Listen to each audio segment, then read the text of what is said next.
శేషాద్రిపై సంతతి కొరకై అహోరాత్రములు తపస్సు చేసే కేసరి కేసరి కుల సతి కడుపు పట్టగా జనించినాడొక అసమాన బలోద్ధతుడు సంయుతుడు అంజనాసుతుడు పవననందనుడు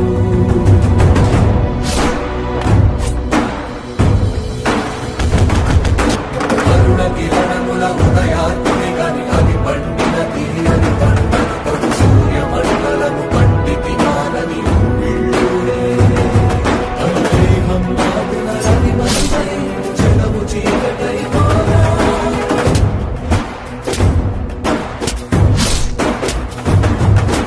అది అమరేంద్రుడు గమనించి తన ఐరావతమది ఓడించి ఆంజనేయుని సమీపించి తన వజ్రాయుధము విసరగా పవననందనుని హనుముని తాకా చిందిన రక్త బిందువే విద్యుద్వేగంతో ధరణి స్థలి వంద కడలిలో చచ్చి వంద కడలి అట్టడుగున గల శ్రీరంగ శుభ